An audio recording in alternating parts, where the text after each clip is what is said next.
Hey guys, let's jump right into this next tutorial called Radio. Um, and actually, before I do, I just wanted to make a plug for Tillamook ice cream. Right now, I'm eating their delicious cookie dough flavor. Don't know exactly what it's called, but it's delicious. And if you like ice cream and you like cookie dough, then it's a win-win. So check it out. It's good. So, the objectives for this assignment are as follows. We're going to learn a couple of new tools such as the magic wand, using the eraser, other things like the paint bucket, and then just also um, use filters, effects, and the type tool again. And we're also going to revisit the idea of using adjustment layers and layer styles. So for this tutorial, you're going to need both the Skywater and old radio images, so go ahead and download those and open them up in Photoshop. So right now we have the skywater.tiff open, and if you look at it, it looks pretty bland. So what we're going to do is we're going to go ahead and add an adjustment layer to brighten it up. And you can access your adjustment layers right over here. And I'm going to add the color balance adjustment layer. And it opens up this options box right here. And I'm going to mess around with them until I like what I get. And so I'm going to try to make the water a little bit more blue. Alright, that looks pretty good. So the next step is to open up the old radio.tiff, and what we're going to do is we're actually going to select the radio and move it over to the Skywater image. So to do that, select your magic wand, or the shortcut on the keyboard is the letter W, and select just the white portion of the old radio, so the background. And you'll notice that you get the little dotted or blinking line or whatever it is. And right now the white is selected, not the radio. So in order to select the radio, we need to select the inverse. So to do that, hold down Shift, Command, or Control if you're on a PC, and the letter I. And then what that does is that inverts the selection. So now the radio is what is selected. Next, we need to move it over to the Skywater image. So grab the Move tool, or the shortcut for that's the letter V on your keyboard, and simply just drag it up to the Skywater tab. Well, and then keep holding your mouse, and then you'll want to drag it down. So I'm going to drag this up to the tab, and then when it switches over, I'm still holding my mouse. I'm going to drag it down to my image, and I'm going to let go. And I want to position it so that it is about that horizon line of the water is about halfway through the radio. Alright, the next step is that we kind of want to erase the bottom of the radio to make it look as if it is coming out of the water. So I'm going to do that by grabbing my eraser tool, and the shortcut for that's the letter E on the keyboard. And you can see that now I have a brush that's a circle. And right now, if I erase something, you notice that the edges are really hard. So to adjust the hardness of the brush, I'm going to go up to the brush selection up here at the options bar. I'm going to click on this, and then you notice that I have both a size selector and then a hardness selector. So I'm going to drag my hardness all the way down to 0. And then I want to make my size pretty big, so I'm going to go up to probably 150. I think that's good.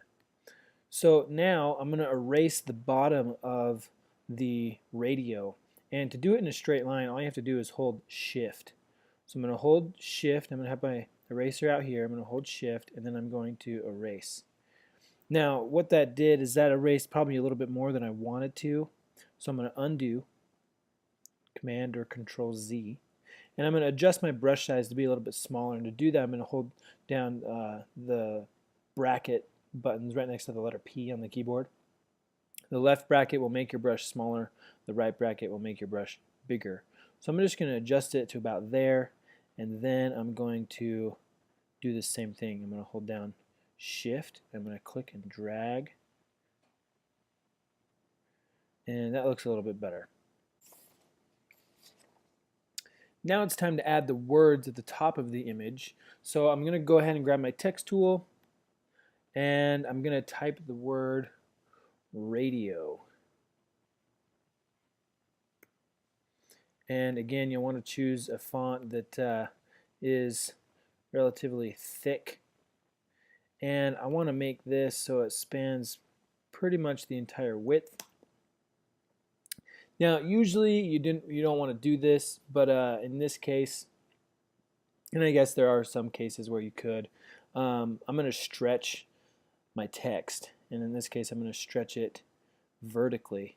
So I'm just going to drag this middle part, and I'm going to stretch it down so that it fills up a little bit more of the space. That looks pretty good. Then I'm going to create another text layer that goes right underneath that says rising to new heights. And I'm going to position this so that it spans the width of the word radio. Now to give it some depth, let's add a drop shadow. So just click on the text layer, go down to your layer styles and add a drop shadow. And you can adjust that to your liking. I'm just going to increase the distance a little bit and the size. Just give it a little bit of depth there. Now I want to show you something kind of cool.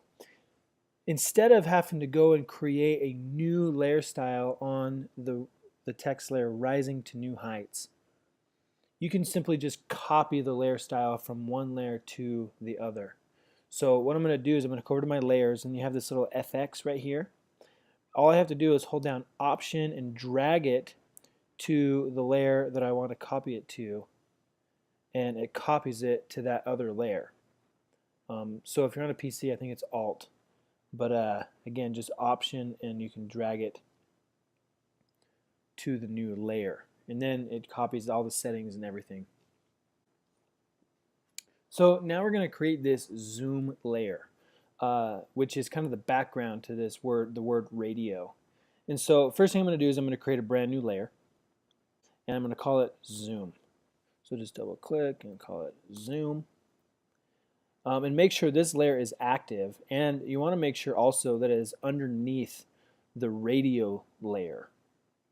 So the next thing I'm going to do is I'm going to select the outline of the word radio by holding down Command or Control if you're on a PC and clicking the T thumbnail on the radio layer, and you see that you get that blinking line around each of the letters. And then what we're going to do is expand this selection, so essentially make it bigger. So to do that, go to Select at the menu bar, Modify, Expand. And now in here you can enter how many pixels you want to expand, and you might need to play around with it. I'm going to expand it by 8 pixels and hit OK. And you'll notice how that expanded that selection, so now that it's a little bit bigger. Next I'm going to grab the paint bucket, which is right over here, and the shortcut to that is the letter G on the keyboard. And if you don't see it, if you see a gradient here, just click and hold on the gradient, and then you'll be able to select the paint bucket tool underneath that. And I want to make sure that the color that I'm using is the same color as the yellow, at least in my case, as the radio. So I'm going to grab my foreground. I'm going to use the eyedropper here to select that yellow and hit OK. And then all I'm going to do is take my paint bucket and I'm going to fill in that selection. Once I've filled in the selection, I'm going to deselect that selection by holding down Command or Control on a PC and the letter D on the keyboard. And now we're ready to add some effects and filters to that layer to really make it look like it's zooming or that the sun is hitting it or something like that. So on the zoom layer, making sure that's selected, go up to Filter in the menu bar, go down to Noise, and then you want to add noise. I'm going to move the slider to 400. And you'll notice if in the background it's kind of looking like confetti, like it's a big party going on back there in the back of radio. So I'm going to hit OK. Next thing I'm going to do is go up to Filter, again with my zoom layer still selected, go to Filter, Blur, and then Radial Blur. And I'm going to change some of the settings here that I have.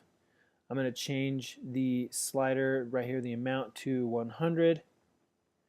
I'm going to change the blur method to zoom. And I'm going to change the quality to best. I'm going to hit OK.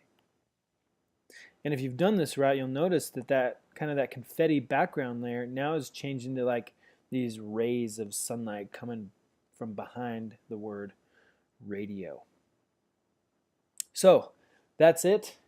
That's how you create the radio image. So once you've gotten to this point, go ahead and save it as a JPEG and upload it to Canvas. And again, go try some of that Tillamook ice cream. It's good. We'll see you next time.